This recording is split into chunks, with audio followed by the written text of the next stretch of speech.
This program is for discussion purpose only. Business Plus TV or any of our anchor does not bear any responsibility or liability towards the content.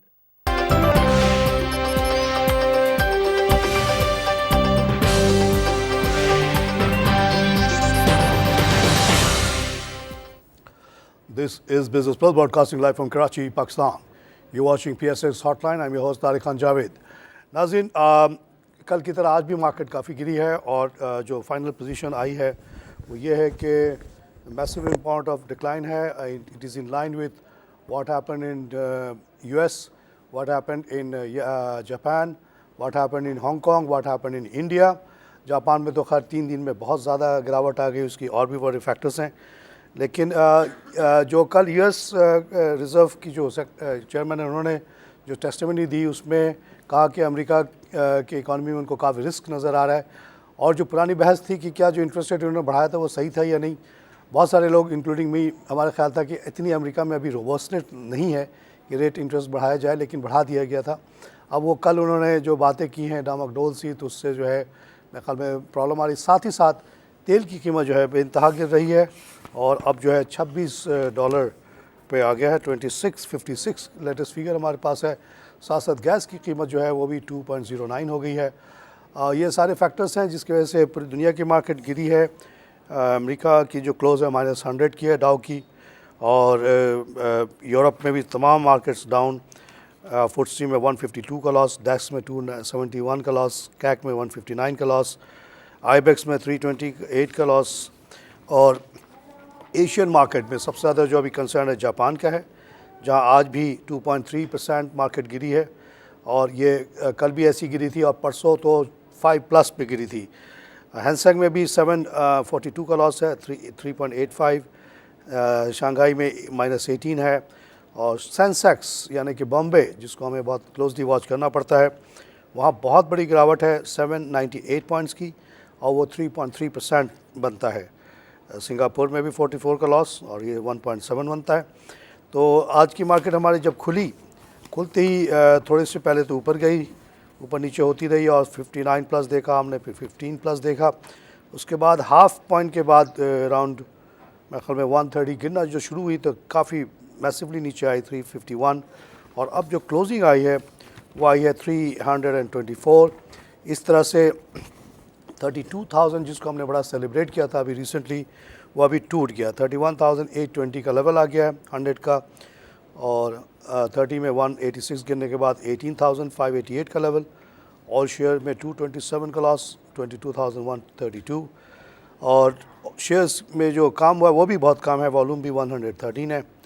Company जहाँ पे advance हुआ 80, decline 229, unchange 21. Winners में volume leader में बाइको petroleum है 10.81, TRG Pakistan 5.8, TPL tracker 506. Jahangir Siddiqui में 4.9 का काम हुआ, के इलेक्ट्रिक में 4.44 का काम हुआ. गेनर में एक्साइड है 18, मरी petroleum 17, JWD sugar 10, AKD capital 9, नून पाकिस्तान 5.8. रेफान लूजर्स में रेफान में 400. हिनो पाक, किसी ज़माने इसकी कीमत भी नहीं होती थी 400, एक दिन में गिरता है इतना. Hino Pak 56, Feroze Sons laboratory 47, cement Pakistan 44, services industries 32. ये सर्विस है, ये रिफान है. इसकी जो पहले की कीमत देखें तो लगता है कि पता नहीं क्या देख रहे हैं, क्योंकि बहुत छोटे से बहुत बड़े बड़े शेयर्स बन गई है. नाज़रीन, ये है आज की market. Now I have very important guest, बड़े मुश्किल से आज इनको लाए हैं. डॉक्टर अयूब मेहर साहब मेरे फेवरेट इकॉनमिस्ट हैं पाकिस्तान के. इन आने के बाद पाकिस्तान में जो पाकिस्तान मईशत के बारे में मुझे बहुत ज़्यादा इन्होंने तालीम दी है वो है डॉक्टर साहब. डॉक्टर साहब, आज आपको हम किसी तरह ले आए. आपकी तबीयत भी बहुत अच्छी नहीं लग रही, लेकिन आप आ गए, बहुत शुक्रिया सर. सर, मुझे जो आजकल रिसेंट कंसर्न है और मैंने शेयर किया अपने पूरे चैनल में, वो ये है कि we are one of the big agriculture countries with a very vast agriculture system, मैंने बड़ा सोफिस्टिकेटेड सिस्टम है. लेकिन अब हम एक अजीब सिचुएशन में पैदा आ गए हैं कि हमारी जो 3-4 अहम क्रॉप्स हैं उनकी कीमत पाकिस्तान में ज़्यादा है, बाहर सस्ती है. वीट यहाँ हम 13-20 वगैरह का लेते हैं, 1350 का पर 40, वो वहाँ जो है 900 का बाहर बिक रहा है, यानी 22 रुपये का केजी. इसी तरह हम देखते हैं कि चावल भी हमारे एक्सपोर्ट में बड़ा मसला आ रहा है क्योंकि बाहर की कीमतें घट गई हैं, यहाँ हमारी कभी भी ज़्यादा है।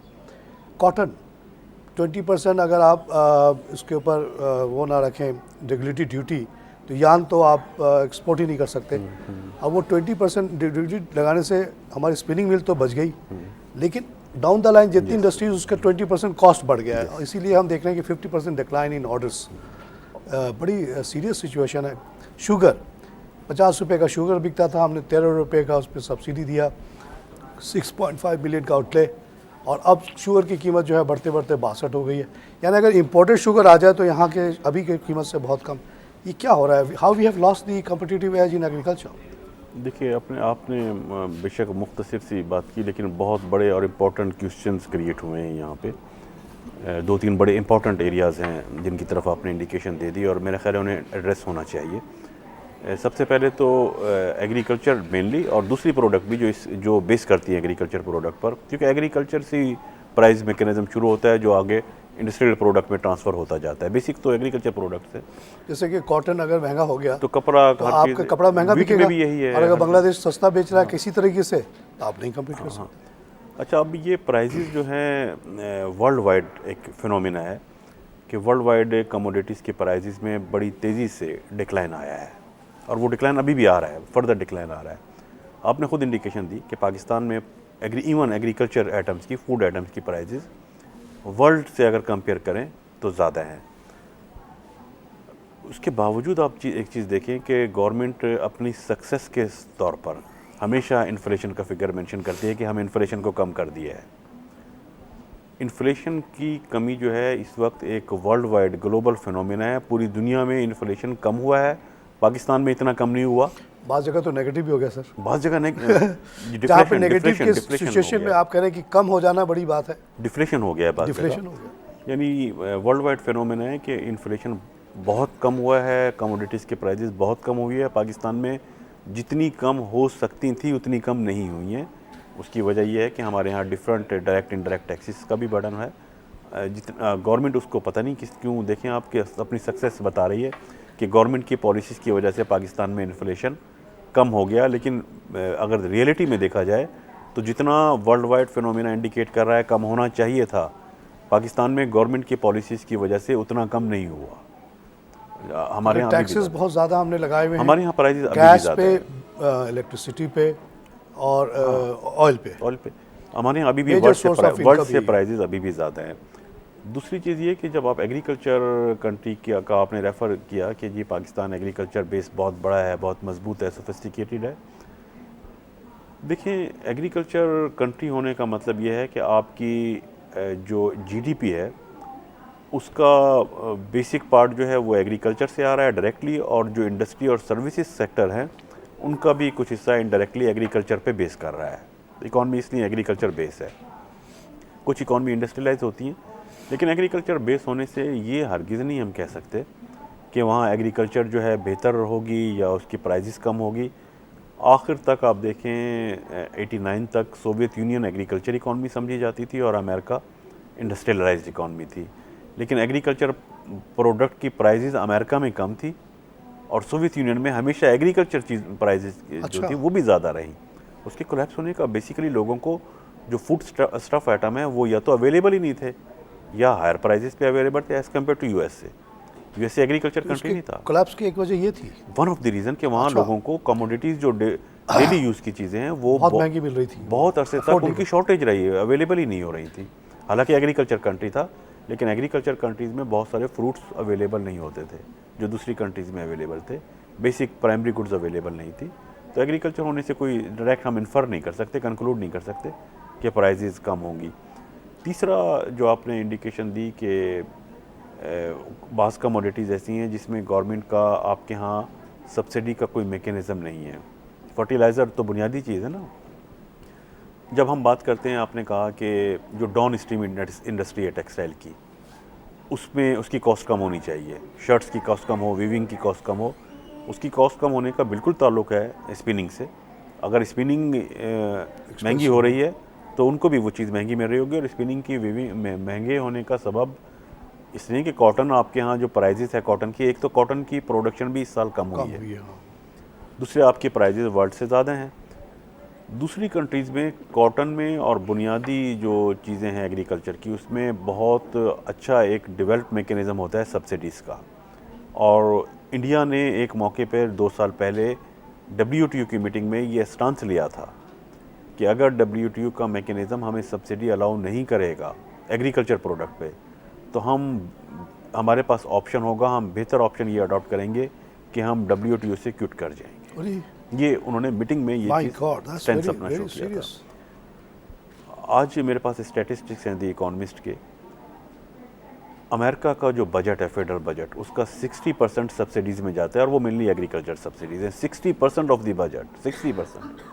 ये मुझे नहीं पता था। यूरोपियन यूनियन में मोर देन 40% है अभी भी। इंडिया में 25% एक गाय को 1-1 मिलियन देते हैं साल में, वो सब्सिडाइज करते हैं क्योंकि वो सर्दी में वो ठुठर जाती है, उसको गर्म रखना पड़ता है। एनिमल को दे रहे हैं, लाइफ स्टॉक को दे रहे हैं, क्रॉप्स को दे रहे हैं। इंडिया में तुमने तो सब्सिडी पे स्टांस लिया था, और स्टांस के अलावा जब आप कहते हैं ना एग्रीकल्चर पे सब्सिडी देनी है, तो वो कुछ तो डायरेक्ट सब्सिडीज़ होती हैं, प्राइस सपोर्ट प्राइस होती हैं, लेकिन एग्रीकल्चर की भी तो बेसिक चीज़ है ना, फर्टिलाइज़र है, पेस्टिसाइड्स हैं, ये जो उसका ट्रैक्टर है, बिजली है। तो इंडिया में इन तमाम चीज़ों पर सब्सिडी लाजमी तौर पे प्रोवाइड की जाती है, ताकि उसकी ये वजह होती है कि वहाँ यील्ड ज़्यादा हो जाती है। हमारे यहाँ सब्सिडीज़ बिल्कुल ना होने के बराबर हैं। गवर्नमेंट कोशिश करके जो 2% मैक्सिमम 8% सब्सिडीज़ बताते हैं बजट में, वो 8% जो सब्सिडीज़ होती है उसमें तो एनर्जी भी शामिल है, उसमें डोमेस्टिक कंज्यूमर भी शामिल है। एनर्जी पे याद आया कि ये जो एनर्जी पे जिसकी वजह से सर्कुलर डेट क्रिएट होता है, गवर्नमेंट कहती है कि 100 अगर कॉस्ट है तो हम आपसे सिर्फ 62 लेंगे, बाकी गवर्नमेंट देती नहीं है, इसीलिए तमाम हमारी एनर्जी कंपनीज बैठ गई। एक डाटा ये है साहब कि ये जो पूरी बिजली खर्च हो रही है, उसमें एक आम आदमी जो है जिसके पास 1 या 2 बल्ब जल रहा है या 1 पंखा चल रहा है, उसकी तो बहुत ही कम कंजम्पशन होती है।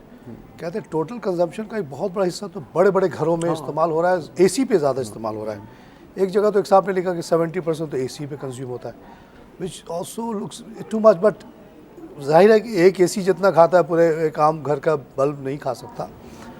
तो एक तरह की जो हम अगर 30-40% की सब्सिडी बिजली की कीमत पे दे रहे हैं, तो बेसिकली अमीरों को हेल्प कर रहे हैं, गरीबों को तो नहीं कर रहे हैं। देखिए, उसमें पहली बात ये है कि सब्सिडी का मैकेनिज़्म ही आपका आप डायरेक्ट सब्सिडी एनर्जी में पॉसिबल नहीं है। हाँ, एनर्जी में आप ऐसा तो हो सकता है ना, 50 यूनिट्स तक हाँ, आप कह देते 50 हैं यूनिट या 100 यूनिट, चलो 200 यूनिट भी कर दें, गवर्नमेंट एक मिडिल क्लास भी चला जाए, उसकी उस पर सब्सिडी दे, अबव दैट को जीरो कर दें सब्सिडी, ताकि rich people can afford to pay. Fail हो रहा है ना मैकेनिज्म, उसमें देखें आपके यहाँ प्राइस की जो डिटर्मिनेशन है ना एनर्जी की, उसमें 2 पार्टीज इन्वॉल्व हो रही हैं। ये बड़ी अजीब सी बात है कि एक जो इलेक्ट्रिक सप्लाई कंपनीज हैं जितनी भी, चाहे वो पेप्को हो, कैप्को हो, KSC हो, तो उसको अपनी प्राइस क्या होनी चाहिए, रियलिस्टिक क्या बनती है, उसके लिए उसको जाना पड़ता है नेपरा के पास।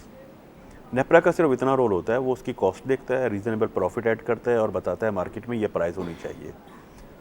अब वो मार्केट में होनी चाहिए, वो अब दे देता है। ये प्राइस का मैकेनिज्म का एक हिस्सा है। अब गवर्नमेंट देखती है कि ये जो प्राइस डिटरमाइन की है नेपरा ने, ये लो इनकम के लिए भी है, हाई इनकम के लिए भी है, ये एग्रीकल्चर के लिए भी है, इंडस्ट्री के लिए भी है, कमर्शियल भी है, डोमेस्टिक भी है। अब गवर्नमेंट डिसाइड करती है इसमें से किन सेक्टर्स के लिए प्राइस कम रखी जाए। वो आइडेंटिफाई के लो इनकम वाले हैं, 50 यूनिट्स वाले हैं, एग्रीकल्चर वाले हैं, मिनिस्ट्री ऑफ फाइनेंस उस पर सब्सिडी देती है वहाँ के यूज़र्स के लिए, सिर्फ उन यूज़र्स के लिए। तो वो एक तरह से एनर्जी सप्लाइंग कंपनी की जेब से नहीं जा रहा होता, वो गवर्नमेंट की तरफ से आ रहा होता है। वही बहुत बड़ा कॉस्ट है। नहीं, वो कॉस्ट नहीं बन रहा, इसलिए कि वो सिलेक्टेड उनको दे रहे हैं, लेकिन उसमें मसला ये आ रहा है कि वो भी सही से नहीं दे पा रहे, या तो वो मिसयूज़ हो रहा है। और अभी जो इंडस्ट्री के लिए आपने सुना होगा, बहुत चर्चा हुआ था कि 3 रुपये पर यूनिट की सब्सिडी प्राइम मिनिस्टर साहब ने अनाउंस की, सब्सिडी थी, उन्होंने कहा 3 रुपये की प्राइस कम कर देंगे। ये देखिए टेक्निकल, वो आपका बड़ा अच्छा क्वेश्चन कि सब्सिडी थी, आप कह रहा हो सकता है कि कीमत गिर गई तो जिस तरह से तेल की कीमत नीचे है, इसको गिरना भी चाहिए। सर, फर्नेस ऑयल के बारे में लोगों ने बताया कि उसकी कीमत जो है ना क्रूड से भी नीचे है, क्योंकि बेसिकली वो कचरा होता है। हाँ, ठीक, वो तो निकल नहीं है, और उसको बहुत साथ निकल रहा है। तो अगर वो वैसे ही कम हो गई है तो आपने कौन सी मेहरबानी की, उसको तो वैसे भी कम होना था। Globally not a subsidy, is a normal thing. लेकिन उस पर मसला ये हुआ कि नेपरा ने उसको 3 रुपये की एडजस्टमेंट नहीं की। उसने अच्छा। कहा वो 3 रुपये जो आप कह रहे हैं कम करने का, क्योंकि कॉस्ट कम हो गई है, वो आपका क्वेश्चन, वो 3 रुपये तो हमने बहुत पहले कर दिया था। अच्छा, वो तो कर चुके हैं हम। अच्छा, जब तेल 100 से 80 पे आया था, हमने 3 रुपये कर दिया था, और अब जो 80 से 20 पे आ गया उसका उनको जिक्र नहीं है। वो ऊपर नेपरा में अलग से जाएगा। अच्छा, गवर्नमेंट ने एक अजीब सा, मैं कहता हूँ ये मजाकी है कि देखिए दो ही चीज़ें होती हैं, या तो आप नेपरा को कहें कि कास्ट रीएडजस्ट करें, 3 रुपये कम हो रहे हैं तो करें। अगर ऐसी बात होती ना जावेद साहब, तारिक साहब, अगर ऐसी बात होती तो गवर्नमेंट ये थोड़ी कहती कि 3 रुपये इंडस्ट्री के लिए कम कर रहे हैं। वो कॉस्ट से अगर कमी आ रही होती, फ्यूल प्राइस से, भाई कम करो, सबके लिए कम, वो तो सबके लिए होगी ना, फ्यूल प्राइस तो सबके लिए है, वो कोई इंडस्ट्री के लिए थोड़ी है। लेकिन गवर्नमेंट ने अनाउंस किया था just to industry, make numbers. हाँ, इंडस्ट्री के लिए। अगर इंडस्ट्री के लिए अनाउंस किया था, बाकियों के लिए नहीं किया था, तो इसका मतलब फ्यूल प्राइसेस वाली एडजस्टमेंट नहीं थी, ये एक सब्सिडी थी, ये तो एक ख़ास सेक्टर को दी जा रही थी। अब अगर सब्सिडी थी तो उसका तरीका ये होता है कि मिनिस्ट्री ऑफ फाइनेंस बाकायदा एक नोटिफिकेशन इशू करती है, तमाम इलेक्ट्रिक सप्लाई कंपनीज को भेजती है कि ये 3 रुपये हम देंगे, आप ना लीजिए इनसे। मिनिस्ट्री ऑफ फाइनेंस ने कोई नोटिफिकेशन इशू नहीं किया, इसको नोटिफाई नहीं किया है। Ministry of water and power ने एक लेटर लिखा है तमाम इलेक्ट्रिक सप्लाई कंपनीज को कि इसमें 3 रुपये आप एडजस्ट करें और कम कर दें। Ministry of water and power किस तरह से, ministry of water and power ना तो सब्सिडी दे सकती है, ना नेपरा के बगैर प्राइस एडजस्टमेंट कर सकती है। उसका लेटर जो होता है वो किसी इलेक्ट्रिक सप्लाई कंपनी ने सीरियस नहीं लिया, उसको फेंक दिया उठा के। वो तो इररिलेवेंट पार्टी है, इररिलेवेंट पार्टी, वो कैसे कह सकती है प्राइस कम करें। मिनिस्ट्री ऑफ फाइनेंस कह सकती है इस शर्त पे कि वो देगी, हाँ देगी, वो रिस्पांसिबिलिटी। नेपरा कह सकती है कि हमने देखा है आपकी कॉस्ट कम हो गई है तो आप कम कर दें, कम कर दें। मिनिस्ट्री ऑफ वाटर और पावर का तो कोई कंसर्न नहीं बनता। ये सारे पॉलिटिकल गेम है, ये बताने के लिए कि हम तो बड़े इंडस्ट्री को हेल्प कर रहे हैं जी, और इंडस्ट्री रो रही है कि जी दुनिया भर में रेट्स इतने कम हो गए हैं। हमारे जितने गेस्ट आते हैं इंडस्ट्रियलिस्ट बेचारे कहते हैं कि जी वो बांग्लादेश और इंडिया के रेट्स कोट करते हैं कि जी ये कहती है ना कि हम सस्ते हैं, झूठ है, क्योंकि वो तो इंडस्ट्री चला रहे हैं ना, उनको ज़्यादा पता है। गैस की कीमत भी कहते हैं बांग्लादेश में कम है, इंडिया में भी कम है, गैस है ही नहीं, वो इम्पोर्ट करते हैं। सर देखिए ना, अगर आप आजकल के दौर में देखें, ये तो टेक्नोलॉजी की बात है कि जब से ये शेल की टेक्नोलॉजी आई, पता नहीं कुछ ऐसी बात है, तभी तो $2 पे पहुंच गई है कि शायद इसकी एक्सट्रैक्शन जो है इनिशियल कॉस्ट ज़्यादा आती है, लेकिन बाद में शायद बहुत सस्ता हो जाता है। कहते हैं बड़े बड़े एक दफ़ा आप तोड़ देते हैं अंदर जाके फ्रैकिंग से, अच्छा इसमें तो बहुत ज़्यादा गैस निकल आता है। ठीक है, लेकिन मैं बताऊँ इसमें 4 फैक्टर्स हैं जो ग्लोबली चारों ने मिलकर इंटरेक्ट किया है। मैं जब वो $100 की आप बात कर रहे हैं ना पहुँच जाए, उस साल आपको देखें, ग्लोबल डेटा देखें, उस साल फूड की शॉर्टेज रही थी वर्ल्ड में, फूड शॉर्टेज थी। उसकी फूड शॉर्टेज होने की रीज़न ये नहीं कि प्रोडक्शन कम थी, शॉर्टेज इस सेंस में थी कि फूड्स की बहुत सारी चीज़ें जो थी वो अल्टरनेट एनर्जी के तौर पे यूज़ की गई। अच्छा, because of very high price. हाँ, हाई प्राइस, जैसे शुगर। यस।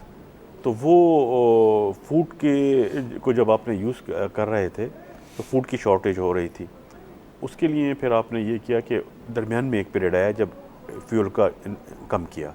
जैसे फूड का मसला कम हुआ कि फूड की शॉर्टेज तो नहीं होनी चाहिए, शोर मच गया इस पर, तो क्योंकि इंसानी की तंजीमें बीच में आई, तो इन्होंने उस साल जंप लिया और दोबारा से फ्यूल की कंजम्पशन शुरू की। तो जब कंजम्पशन शुरू की तो उसने एक बहुत बड़ा जंप नज़र आया आपको, वर्ल्ड वाइड ग्लोबल प्राइजेज़ आपकी जो थी फ्यूल की ऊपर गई। ये उस वक्त एक चीज़ हुई थी।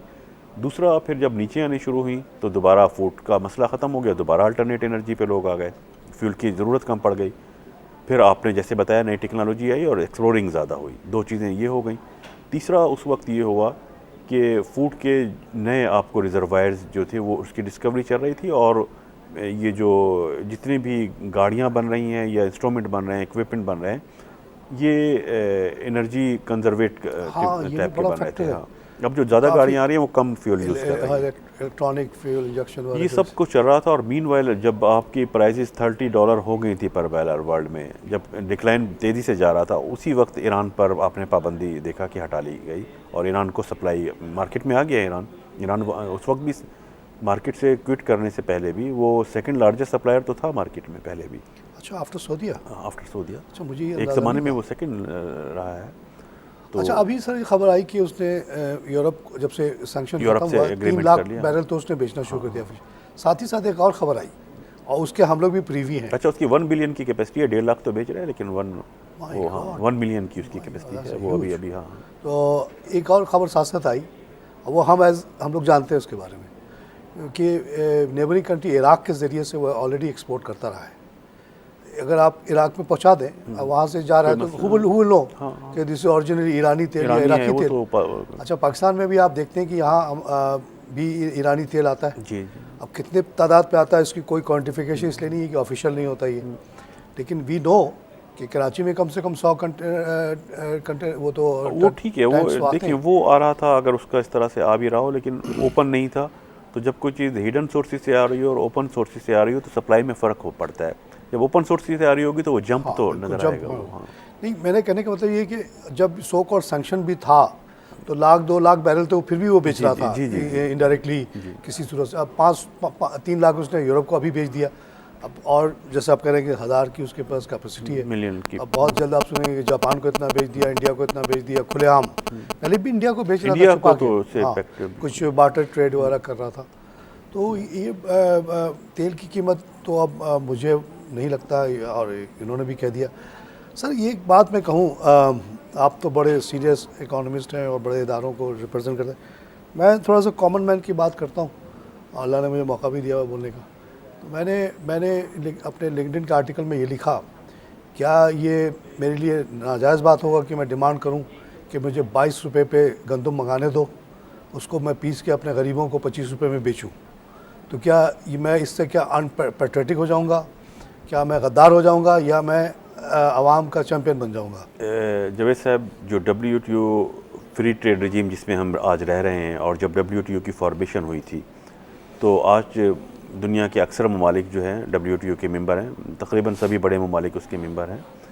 WTO की फॉर्मेशन का एक ऑब्जेक्टिव और आज उसका एक बुनियादी प्रिंसिपल है, बेसिक उसका क्राइटेरिया जो है कि अगर कभी भी कोई डिस्प्यूट सामने आ रहा हो कि यहाँ सब्सिडी दी जाए, यहाँ प्रोटेक्शन दी जाए, यहाँ आप टैरिफ बढ़ा दें, इसकी इंपोर्ट को रोक दें, तो WTO किस मैकेनिज़्म के तहत डिसाइड करता है, अल्टीमेट प्रिंसिपल क्या है कि नुकसान हो रहा है नहीं हो रहा है। अल्टीमेट प्रिंसिपल ये है कि देखा ये जाएगा कि अल्टीमेट कंज्यूमर जो है उसके फ़ायदे में जा रही है बात। वाह, ये प्रिंसिपल है उसका, बेसिक होना भी चाहिए सर। पूरी दुनिया में every public policy has to follow that principle कि मैक्सिमम लोगों को जिससे फ़ायदा हो जाए। कोई मुल्क हो, कोई प्रोडक्ट हो, इससे फ़र्क नहीं पड़ता। WTO के जो जजेस हैं वो ये देखेंगे कि कंज्यूमर्स के पॉइंट ऑफ व्यू से देखेंगे, वो प्रोड्यूसर्स के पॉइंट ऑफ व्यू से नहीं देखेंगे, वो इम्पोर्टर्स के या एक्सपोर्टर्स के पॉइंट ऑफ व्यू से नहीं देखेंगे, वो गवर्नमेंट के पॉइंट ऑफ व्यू से नहीं देखेंगे। वो देखेंगे वहाँ के रहने वाले जो कंज्यूमर है उसके बेनिफिट में क्या है। अगर आप किसी तरह से ये प्रूव कर देते हैं, प्रूव करना होगा कि कंज्यूमर्स के बेनिफिट में तो कम प्राइस है, लेकिन हम डोमेस्टिकली कम प्राइस पे इसलिए नहीं बेच पा रहे कि हमारी इंडस्ट्री जो है कम्पिटिटिव नहीं है किसी वजह से, कि रॉ मटेरियल महंगा है, ओवरहेड्स महंगे हैं, एफिशिएंट नहीं है, कोई वजह होगी।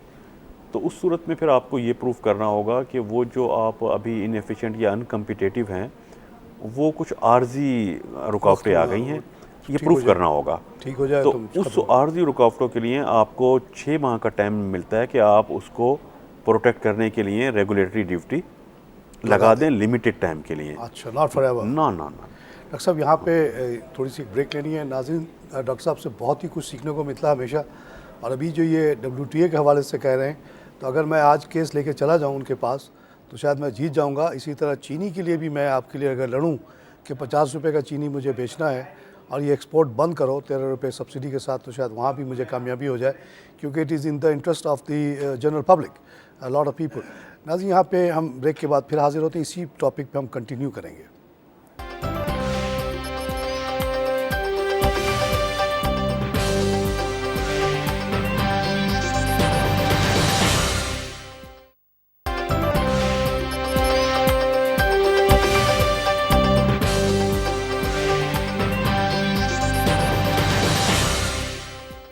नाज़रीन, वेलकम बैक। मार्केट आज फिर गिरी, उस पर हमने बात की है, लेकिन हमारे पास आज एक एमिनेंट बहुत इंपॉर्टेंट इकोनॉमिस्ट आए हुए हैं, उनसे हम बात कर रहे हैं। और मैंने क्वेश्चन उनको ये पुट किया है कि हम लोग एक एग्रीकल्चर कंट्री हैं और हमारे यहाँ पे जो अभी गंदम है उसकी कीमत बहुत ज़्यादा है, आटे की कीमत बहुत ज़्यादा है, बाहर गंदम सस्ता है, इसी तरह चीनी बाहर सस्ता है, फर्टिलाइज़र सस्ता है। तो ये क्या हो रहा है, क्यों हम लोग अनकम्पिटिटिव हो? इसी तरह कॉटन जो है बाहर इंडिया में सस्ता है, हमारे यहाँ महंगा है। यॉन इंडिया में सस्ता है, यहाँ महंगा है। रेगुलेटरी ड्यूटीज़ लगा लगा के हम ये इंडस्ट्री को चला रहे हैं, अदरवाइज़ फर्टिलाइज़र भी बंद हो जाए, कॉटन का भी सारा काम ख़त्म हो जाए, स्पिनिंग का कम से कम, और ये गंदम का भी जो है प्रॉब्लम आ जाए। बता रहे हैं कि WTA के तहत प्रिंसिपल ये है कि फ़ैसले उसी हिसाब से होते हैं कि जिसमें मैक्सिमम लोगों को फ़ायदा हो। मैंने इनसे डायरेक्ट क्वेश्चन किया कि अगर मैं 22 रुपये में गंदम मंगाऊँ और आवाम को 25 रुपये पे बेचूँ, ये जानते हुए कि कम से कम 4-5 करोड़ लोग तो यहाँ बहुत फूड इनसिक्योर हैं, इसका मतलब है कि वो पेट भर के, दिल भर के नहीं खा पाते, ऐसे गरीब मुल्क में, और 4-5 करोड़ आबादी कोई मामूली आबादी नहीं होती है, तो क्या मैं सही होऊंगा या मैं गद्दार हो जाऊंगा। उन्होंने कहा कि अगर ये बात WTO में जाएगी तो फैसला इसी बेसिस पे आएगा कि किसके फ़ायदे में है। इसी तरह अगर चीनी की बात की जाए, 50 की चीनी 62 की हो गई और हमने 13 रुपये की सब्सिडी भी दे दी, आम आदमी को इससे क्या फ़ायदा हुआ। सिर्फ बड़े बड़े जो मिल ओनर्स हैं जिनको हम जानते हैं कि शुगर मिल और all belong to feudal type के लोग होते हैं, तो यहाँ पे ये पब्लिक इंटरेस्ट में तो बात ना हुई, ये सिर्फ कुछ एलीट क्लास की बात हो रही है, and this is not proper, it can not be sustain for ever. ये जो एलिटिस्ट पॉलिसीज़ है डॉक्टर साहब कब तक चलती रहेगी? यहाँ पे आवाम को बिल्कुल ही केयर नहीं किया जाता। जब तक गवर्नमेंट चलाती रहेगी ये पॉलिसीज़ तो, लेकिन देख लें इससे अल्टीमेटली जो ट्रांसफॉर्म होती हैं ये पॉलिसीज़, अल्टीमेट इसकी कॉस्ट तो कॉमन मैन को ही पे करनी पड़ती है ना ये पॉलिसी। और आपने जिस तरह शुगर के एक्सपोर्ट की भी आप बात कर रहे हैं कि शुगर एक्सपोर्ट हम कर रहे हैं सब्सिडी ले करके, वो मैं समझ रहा हूँ एक अपेरेंटली नुकसान है जो सबको नज़र आ रहा है, एक नुकसान है जो शायद नज़र नहीं आ रहा है, अपेरेंटली नहीं, जो लोग इन्वॉल्व हैं उनको पता होगा। पाकिस्तान के केस में जिन इलाकों में शुगर केन प्रोड्यूस होता है, जिन इलाकों में शुगर केन प्रोड्यूस होता है, ये वही इलाके हैं जहाँ कॉटन भी प्रोड्यूस होता है। अच्छा, आपका चॉइस होता है फार्मर का कि वो शुगर केन कल्टीवेट करे या कॉटन कल्टीवेट करे, दोनों में से एक में। और शुगर केन की एक कंस्ट्रेंट है सर, एक दफ़ा आप लगाएं तो 3 साल छोड़ना पड़ता है सर। एक उसको ये नहीं कि हर साल आप बदल दें, और बहुत सारे कंस्ट्रेंट है। एक तो ये कि अगर वो जो फिजिबिलिटी बनाता है ना, फार्मर क्या करता है, फार्मर जो देखता है कि मुझे 3 साल में वो लगाता होगा या एवरेज कितनी अर्निंग होगी, वो जब हिसाब किताब कर रहा होता है, तो अगर वो कॉटन ग्रो करेगा तो फिर कॉटन ग्रो करने का मतलब ये होगा कि उसी ज़मीन पे वो अगले सीज़न में वीट कल्टीवेट करेगा। वीट करेगा, अच्छा, कॉटन और वीट का साझा है। कॉटन होती है वहीं वीट होती है। अच्छा, इस सेम ज़मीन पर सीज़न डिफरेंट होता है, एक सीज़न में वीट हो रही होती है, फिर उसके बाद कॉटन का सीज़न शुरू हो जाता है। अप्रैल मार्च अप्रैल में कॉटन की कल्टीवेशन शुरू हो जाएगी, सितंबर अक्टूबर में वीट की शुरू हो जाएगी, मार्च अप्रैल में वीट कट जाएगा और वहाँ पे कॉटन लग जाएगा। दोनों 6-6 माह की क्रॉप कहलाती हैं। लेकिन अगर उसने कॉटन के बजाय चूज़ किया शुगर केन को, तो शुगर केन का जो सीज़न होता है वो 8 महीने का होता है। इसका मतलब है फिर वहाँ पे वीट भी कल्टीवेट नहीं होगी, सिर्फ कॉटन नहीं। अच्छा सर, मैंने गांव में ये सुना है कि एक दफ़ा जब आप गन्ना लगा देते हैं 8-10 महीने तो वो रहते ही है, उसके अलावा भी उसको आप छोड़ते नहीं, वहाँ पे और कुछ नहीं करते। बताता हूँ उसके, देखिए पहली बात तो ये कि जब आपने शुगर केन लगाया तो उसी सीज़न में आपको वीट और वो कम हो गया, कॉटन भी कम हो जाएगी और वीट भी आपके आप एक्सपोर्ट कर रहे हैं ना, शुगर केन बहुत हो गया आपका, लेकिन कॉटन कितनी कम हो गई? कम हो गई, कॉटन तो कम हो गई ना, 1/3 कम हो गई, कॉटन आपकी कम हो गई, शुगर केन ज़्यादा हो गया। इसका भी इम्प्लीकेशन हो सकता है, वो वेदर उधर की बकवास, वो अलग चीज़ है, उसका इम्पैक्ट अलग है, लेकिन ये भी तो एक इम्पैक्ट आ रहा है ना। फिर वीट भी आपकी उसी हिसाब से कम होगी। तीसरी चीज़ ये है कि शुगर केन के बाद वो छोड़ना क्यों ज़रूरी होता है, उसकी वजह ये कि शुगर स्वीट क्रॉप है ना, स्वीट क्रॉप, इस पे पेस्टिसाइड, कीड़े मकोड़े वगैरह वो बहुत ज़्यादा मतलब अट्रैक्ट होते हैं। जहाँ पे शुगर केन की कल्टीवेशन होती है वहाँ ये सब पेस्टिसाइड्स वगैरह डिफरेंट टाइप के कीड़े मकोड़े वहाँ आ जाते हैं। वो जब आ जाते हैं तो वो अगर आपने कॉटन वहाँ लगाई नेक्स्ट ईयर तो वो कॉटन की क्रॉप ख़राब हो जाएगी, फिर वो कॉटन वहाँ पे वो तो उसमें कीड़ा आ जाएगा उसमें, तो वहाँ आपको गैप रखना पड़ता है कि जब तक ये इसके असरात ख़त्म ना हो जाएं। अच्छा, 8 महीने 9 महीने का उसका सीज़न चला, वो तो हाँ, उसके बाद आपको काफ़ी महीने उसको छोड़ना पड़ेगा to get rid of the pesticide, वरना आप उस पर शुगर केन अगले साल फिर लगा दें, शुगर केन तो चल जाएगा। हाँ, शुगर केन चल जाएगा। इसीलिए कहते हैं कि वो जो फिजिबिलिटी बैठ के बनाते हैं उसमें ये सारे तो ये सोच लेते हैं कि भाई वाकई क्या 3 साल तक तो वो कंपेयर करेंगे कि शुगर केन से 1 साल, अगर 3 साल के ना भी हो, 1 साल जो शुगर केन से इनकम आएगी, क्या वो इनकम उससे ज़्यादा होगी जो कॉटन और वीट को मिला के होगी? वाह वाह। तो वो सारे फैक्टर्स को दे, ये तो 1 साल की बात है, फिर 3 साल का मार्जिन उनको रखना है कि अगले साल गैप भी देना है इसमें। अच्छा, फिर वो ज़मीन जो होती है शुगर केन वाली, उसमें है ना ज़मीन में ये जो साल्ट्स वगैरह आ जाते हैं, सेम आ जाती है, थोड़ा आ जाता है, ये शुगर केन में ज़्यादा अट्रैक्ट होती हैं। अच्छा। उसके ज़्यादा चांस होते हैं कि ज़मीन परमानेंटली ऐसा ना हो जाए कि वो कल्टीवेशन के काबिल ना रहे। अच्छा, अगर ज़्यादा दिन तक आप ये करेंगे तो सेम थोर का ज़्यादा चांसेस हो जाएंगे, वो ज़्यादा खींचता है वहाँ पानी। शुगर केन में पानी वो ज़मीन से खींचता है। अच्छा, उतना कॉटन में तो बहुत कम खींचता है, नहीं, कॉटन में तो इतने वो आपको तो जरूरत नहीं होती। कम पानी वाली जगह पे भी हो जाता है। और वीट में भी शायद इतना नहीं खींचता होगा। वीट में भी इतना नहीं। तो और ये शुगर पैदा ये कर इलाके ऐसे हैं, सेम इलाके हैं जहाँ पे शुगर केन, कॉटन और वीट होती है। राइस में आपको कोई फ़र्क नहीं पड़ता, राइस की ज़मीन डिफरेंट आपकी, वो तो एकदम अलग रखते हैं, वो अलग, वो तो पानी भरा ज़मीन होता ही है अलग है। वो जिन एरियाज़ में राइस होता है और कुछ नहीं वहाँ होता, कॉटन नहीं होती, वहाँ कॉटन नहीं हो सकता। अच्छा, तो क्या फिर साल भर की फिजिबिलिटी कैसे बनती होगी? जो राइस वाले उनका तो बड़ा आसान है, वो रीजन डिफाइंड है। रीजन डिफाइंड है, वो अपर पंजाब है, कमोकी वगैरह के इलाका कमोकी वगैरह है, सियालकोट साइड है आपकी। और ये जो है आपके कॉटन जो है, कॉटन बेल्ट ही मशहूर है ये। इसमें आपका या तो अपर सिंध है और साउदर्न पंजाब है। मैं फोर्ट वहाँ चला गया, फोर्ट अब्बास, ये सोचते हुए कि डेजर्ट होगा। वहाँ देखा 6 जिनिंग मिल की तो तस्वीर मैंने खींची, मैं हैरान हो गया, इतना कॉटन वहाँ कॉटन के एरिया, कॉटन का एरिया। कॉटन बेल्ट पे आते हैं। तो डॉक्टर साहब, ये जो बात है कि अब एक और इशू जो आ रहा है वो आ रहा है रिलेटेड टू फर्टिलाइज़र की कीमत in line with the oil price decline, in line with the gas price decline, international price काफ़ी नीचे आ गई और इंडिया में बहुत सस्ते में मिल रहा है। यहाँ 1200 रुपये की बोरी, पता नहीं 50 की होती है या 100 की होती है। और तो ये भी तो एक फार्मर, आम फार्मर, मैं तो फार्मर नहीं हूँ, डिमांड कर सकता है ना कि जी मुझे तो सस्ता खाद चाहिए, आई डोंट केयर कि इम्पोर्टेड है या लोकल है। देखिए, एक बड़ी अच्छी बात किसी ने कहा था पाकिस्तानी कॉन्टेक्स्ट में, और वो रियलिटी है।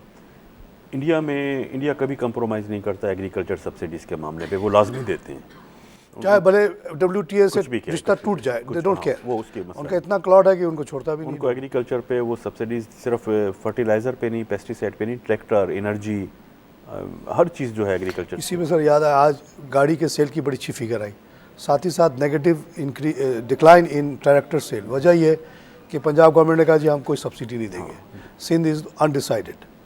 तो यहाँ इंडिया तो में सबसे ज़्यादा सब्सिडी ट्रैक्टर पर है, ट्रैक्टर पे equipment ज़्यादा। में सबसे ज़्यादा सब्सिडी जो है। अच्छा, इस पे एक और बात कहूँ आपसे, ये तो अब और आगे निकल जाने वाली बात है, वहाँ तो अभी हुक्मरान पहुँचे ही नहीं। अभी तो लोग यहाँ के हुक्मरान 25 रुपये के आटे के बजाय 55 रुपये का आटा खिला रहे हैं लोगों को, कह रहे हैं कि हमने बड़ी मेहरबानी की आपके ऊपर। 50 की चीनी के बजाय 62 की चीनी खिला के कहते हैं जी मेहरबानी की आपके ऊपर। फर्टिलाइज़र जो कि 800, 600, 800 का होना चाहिए, 1200 पे दे के कहते हैं कि मेहरबानी की। इंडिया में तो सर मैंने ये भी सुना, जब पिछले इलेक्शन में खबर आई थी कि $19 बिलियन खर्च किया जाता है to provide cheap food to people through some system. Subsidies India की तमाम मिनिस्ट्रीज़ जो होती हैं उनकी रिकमेंडेशन सब्सिडीज़ के हक़ में आती है, इसकी मुखालफत में नहीं आती। मुखालफत किसको करनी चाहिए? सब्सिडी देते में तकलीफ किसे होनी चाहिए? फाइनेंस को, मिनिस्ट्री ऑफ फाइनेंस को होनी चाहिए ना। इंडिया में जो पावरफुल मिनिस्ट्रीज़ हैं वो कॉमर्स है, अच्छा, वो एग्रीकल्चर एंड फूड है, लाइफ स्टॉक है।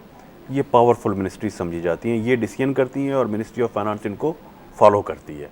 ये कंस्टेंट देती हैं, इतना पैसा इसके लिए चाहिए, लड़ती हैं, मतलब उनके पास वो दे दी, पीछे आवाम भी खड़ी है ना, रिकमेंडेशन आ गई। हाँ। मिनिस्ट्री ऑफ फाइनेंस का रोल होता है कि उनकी रिक्वायरमेंट को फुलफिल करना। हमारे यहाँ मोस्ट पावरफुल मिनिस्ट्री जो है वो फाइनेंस है, वो फूड एंड एग्रीकल्चर नहीं या कॉमर्स नहीं है, उनको वो फॉलो कर रही कुछ होती भी कहें उनसे डजंट मैटर, वो दे विल जैसे कि अपने डिसीजन, सॉरी नहीं है पैसा नहीं है, अपने खत्म डिसीजन लेने। हालांकि फाइनेंस का रोल ये होना चाहिए कि रिक्वायरमेंट पूरी करनी है, फाइनेंस रिक्वायरमेंट को फाइनेंस करना है, वो किस तरह करना है उसका। लेकिन हमारे यहाँ मिनिस्ट्री ऑफ फाइनेंस जो है ये डिसीजन ले रही है। रिलेटिव लॉबीज़ की बात आ गई ना फिर, बिल्कुल जी। जहाँ पे गंदम की कीमत को 10 रुपये से बढ़ा के 33 रुपये करना है, वहाँ तो वो लॉबी जो आ गई, समझ में आ गया, big landlord who get this पारदाना, who benefit from this government purchase, और जो बेचारा आम फार्मर है नीचे वाला, उसका कोई लॉबी नहीं है, उसकी कोई सुनवाई नहीं है। इसी तरह शुगर की अगर बात की जाए तो big landlords own all the sugar mill, उनका तो बहुत बड़ा क्लॉट है और वो उनके फेवर में ये सब्सिडी भी आ गई और प्राइस इंक्रीज़ भी हो गई, कोई बोलने वाला नहीं है। इस पर एक याद आते हैं साहब, बहुत पहले जब शुरू में मैं आया था आपके साथ, हमने वहाँ पे वाइब पे शो किया था, तो उस वक्त शुगर क्राइसिस आया हुआ था, शुगर की कीमत एकदम से बढ़ते बढ़ते 80 की हो गई थी। तो मैंने आप लोगों के सामने एक अली बाबा का ऑफ़र दिखाया था कि 26 रुपये में मुझे यहाँ FOB प्राइस पे ब्राज़ीलियन शुगर मिल रही थी। लेकिन शुगर इंपोर्ट पे सख्ती है, मना है, टीसीपी सिर्फ इंपोर्ट कर सकता है। तो मैंने ये कहा था कि टीसीपी को तो फ़ौरन ही तोड़ देना चाहिए, तो ब्रिटिश दौर की यादगार है। Why trading should happen with government.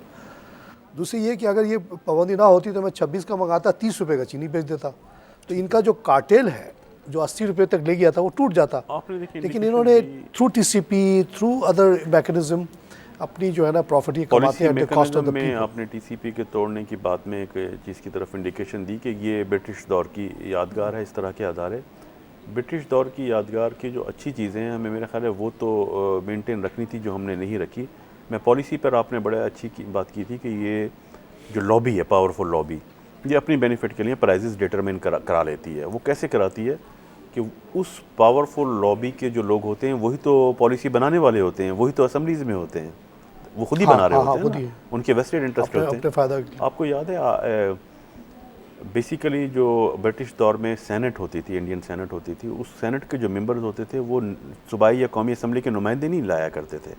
सेनेट्स के मेंबर होते थे वो तमाम इंडिया के जो चैम्बर्स ऑफ कॉमर्स थे वहाँ से नॉमिनेट होके आते थे, वो नॉमिनेट हुआ करते थे। ये बात पता ही नहीं थी हमें। जी, वो नॉमिनेट होके आते थे। Chamber of commerce, chamber of commerce जो बड़ा चैम्बर था, जैसे मद्रास बड़ा चैम्बर था तो वहाँ से 7 मेंबर आते थे। पंजाब चैम्बर छोटा था, not Lahore chamber, Punjab chamber छोटा चैम्बर था, वहाँ से 1 नॉमिनेट होता था साइज के हिसाब से, depending on the size of the economy, depending on the. लेकिन जब उनको पता था ये चैम्बर, सेनेट तो है ही चैम्बर्स वालों की, तो एक रूल था कि जो बजट या फाइनेंस से रिलेटेड बिल होंगे नेशनल असम्बली में डिस्कस होंगे, इंडियन नेशनल असम्बली में, उसकी अप्रूवल के लिए सेनेट की रिक्वायरमेंट नहीं होगी। अच्छा, इसलिए कि सेनेट में तो चैम्बर्स के लोग कहते हैं कि ये टैक्स भी ना हो, ये टैक्स भी ना हो। सेनेट की रिक्वायरमेंट नहीं थी। अभी भी हमारे यहाँ क्या था, फाइनेंस बिल सेनेट में नहीं अप्रूव होना ज़रूरी नहीं है, नेशनल असम्बली वहीं से रूल आया है ना। अच्छा, तो आपने पूरी सेनेट को लेजिस्लेशन से आउट किया था, ब्रिटिश ने पूरी सेनेट को आउट किया था, इसलिए कि यहाँ वेस्टेड इंटरेस्ट आ रहे हैं। आज जब आप कॉटन की प्राइस या शुगर केन की प्राइस के डिसीजन ले रहे हैं तो आज वेस्टेड इंटरेस्ट को किस वजह से आउट नहीं किया जा सकता। अपने लिए खुद ही पॉलिसी बनाना।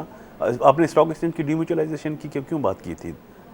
इसीलिए ताकि जो ब्रोकर्स की कंट्रोल खत्म हो जाए, वेस्टेड इंटरेस्ट खत्म हो जाए। वही ब्रोकर है, वही कानून बना रहा है, हाँ वही चला भी रहा है, वही चला रहा है। तो मुल्क का जब आप बात होती है मुल्क चलाने की, तो वही पॉलिसी बना रहा है नेशनल असम्बली में, वही शुगर बेचने वाला है। वेस्टेड इंटरेस्ट तो वहाँ भी आ रहा है, यहाँ डिम्यूचुअलाइज क्यों नहीं होता? बहुत अच्छी बात आपने की।